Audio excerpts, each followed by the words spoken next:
आप रामनगर विधानसभा क्षेत्र से विधायक हैं। रामनगर क्षेत्र में महादेवा आता है और महादेवा में महोत्सव शुरू हो चुका है। जन चर्चा है कि आपको महादेवा महोत्सव के लिए मेला समिति ने निमंत्रण ही नहीं भेजा। इस बारे में हाँ साहब, नहीं भेजा। क्यों नहीं भेजा? अब ये पहली बात तो ये था, आप उनसे पूछिए। ऐसा क्या है, आप महादेवा क्षेत्र में भी हैं, जैसा कि रहते भी हैं, बने भी रहते हैं, रामनगर क्षेत्र में बने रहते हैं, अपने विधानसभा क्षेत्र में रहते हैं, फिर ऐसी दूरी कि आपको क्या महसूस होता है, क्यों आखिर? देखिए, ऐसा है कि अब छोटे लोगों की राजनीति है और अधिकारी भी छोटा हो गया है, उसको बेचारे को डर लगता है। तो मैं ये समझता हूँ कि जो मेरे पास निमंत्रण नहीं आया, जिसकी वजह यही है शायद कि मेरे ख्याल अधिकारीगण जो हैं वो ये प्रेशर में रहते हैं, यही कहा जाए और क्या कहा जाए। अच्छा, रामनगर से आपका एज एमएलए प्रतिनिधित्व काल कब से रहा है? मैं 3 टर्म से एमएलए हूँ रामनगर से। 3 बार से जी। अच्छा, महादेवा में जो ऑडिटोरियम वगैरह हैं या जो अभ्यारण्य की सफाई वगैरह रही है, ये कहा जाता है कि उस सपा कार्यकाल में हो गया। हाँ देखिए, बताएं आपसे, महादेवा में आज की तारीख में जो भी काम हुए हैं वो सपा सरकार में हुए हैं या सपा के लोगों ने कराए हैं। यानी कि जैसे मैं जब सपा से एमएलए था तो मैंने वहाँ जब पहली बार एमएलए हुआ तो मैंने देखा कि वहाँ की हालत बड़ी ख़राब है।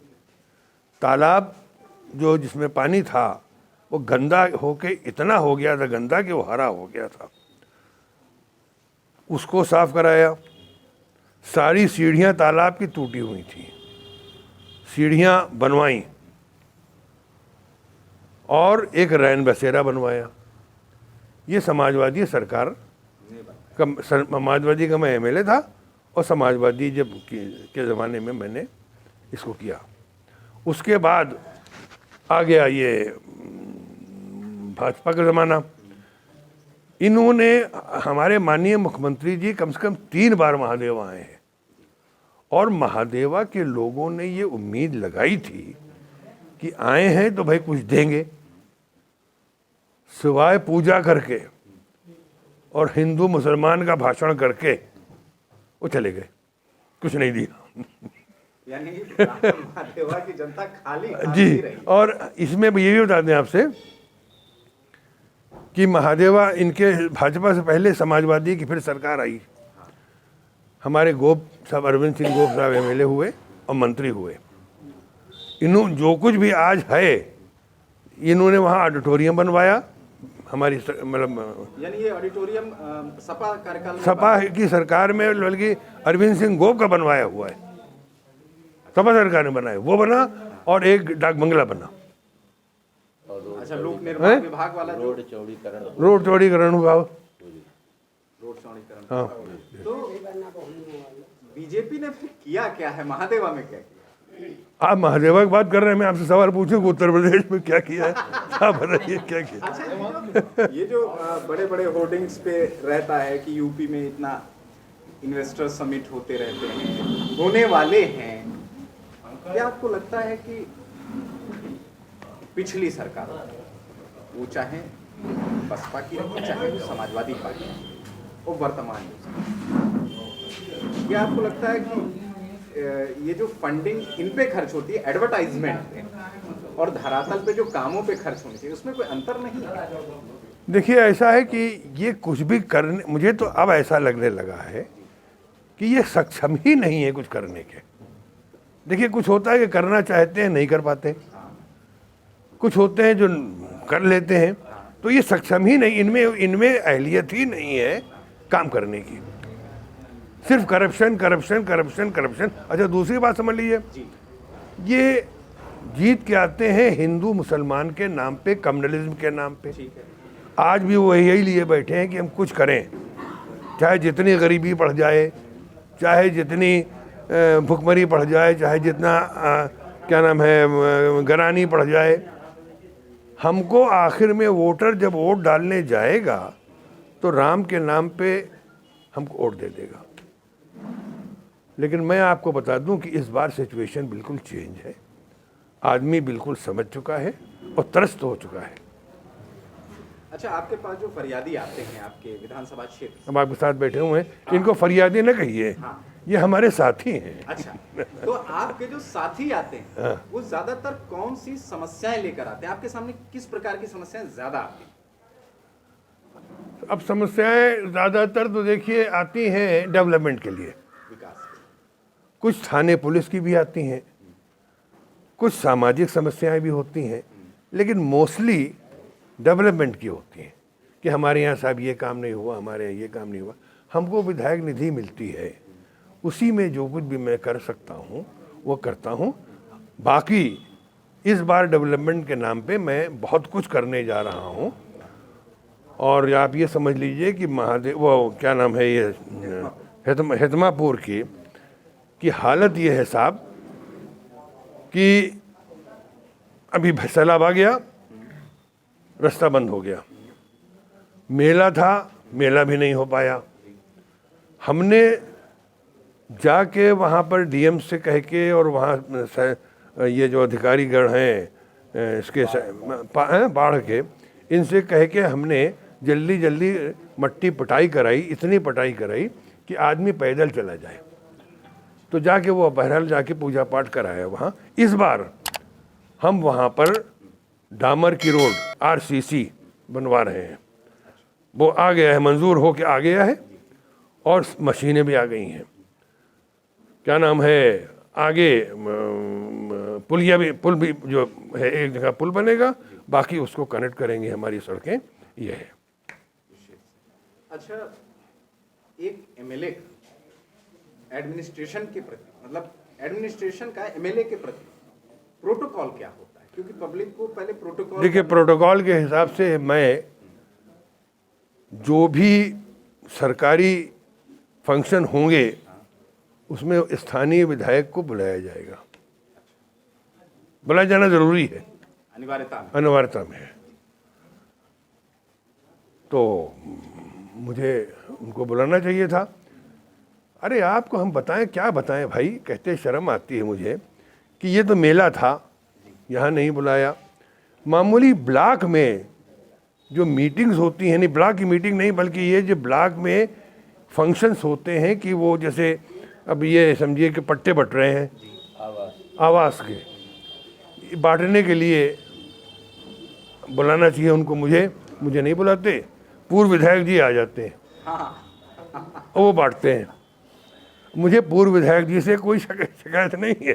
देखिए हम वो भी राजनीति में हैं, हम दोनों राजनीति में हैं। हार जाना और जीत जाना इसकी कोई अहमियत नहीं है। मैं 6 बार विधायक हुआ हूँ, 3-4 बार हारा भी हूँ, तो हम लोगों के लिए हार और जीत में कोई फ़र्क ज़्यादा नहीं है।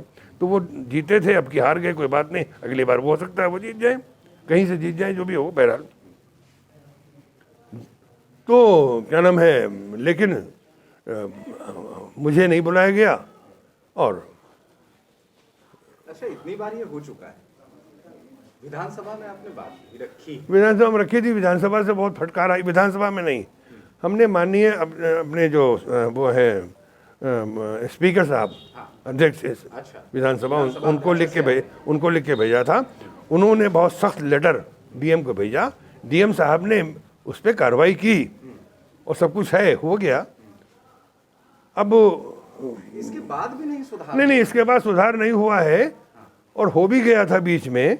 लेकिन मैं आपको एक बात बता दूं, इनके बुलाने से मेरी कोई इज्जत नहीं बढ़ती है, इनकी बढ़ती है।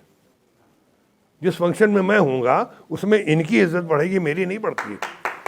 लेकिन ये कि लेकिन बहरहाल अब वो अपनी फितरत से मजबूर हैं, ऐसा कर रहे हैं तो कर रहे हैं, हम क्या बताएं। इस पर झगड़ा करना कोई बात नहीं, और कोई ऐसी समस्या भी नहीं है कि मुझे नहीं बुलाते हैं तो मेरा कोई सेहत में खराबी हुई जा रही, ऐसा भी नहीं। अच्छा, ये लोगों में भी, रामनगर विधानसभा के लोगों में चर्चा इस बात की अब जोर पकड़ रही है कि आखिरकार ऐसा क्यों होता जा रहा है। कहीं ना कहीं तो पब्लिक ने ये चल रहा है कि पूर्व विधायक को हर जगह आमंत्रण दे देना। क्या अगर सिटिंग एमएलए चाहे तो इस पे कोई एक्शन ले सकता है? नहीं, सिटिंग एमएलए की हैसियत से मैं सिर्फ ये कर सकता हूँ कि मैं इसकी रिपोर्ट अपने विधानसभा के अध्यक्ष को या असेंबली को, विधानसभा जब चले तो लिख के दे सकता हूँ। अच्छा, तो क्या ऐसा सोचा है? और मैं कर दूंगा, ज़्यादा गुस्सा आया तो कर दूंगा। आपको गुस्सा भी आता है? हाँ, आता है। अच्छा, गुस्सा कब आता है? अब क्या बताएं आपसे क्योंकि खबर। आपके मिजाज से तो वर्षों से बाराबंकी के लोग देखते चले आ रहे हैं आपको, आपके क्षेत्र के लोग कभी गुस्से में देखा नहीं। हाँ, नहीं आता है, नहीं आता है। तो बस ये है।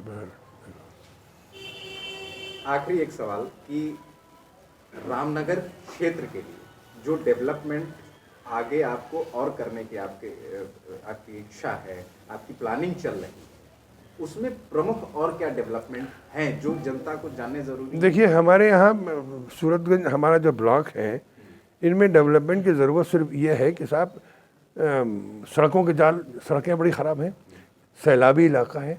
जब सैलाब आता है तो हमारे क्षेत्र का बहुत बड़ा हिस्सा पानी में आ जाता है।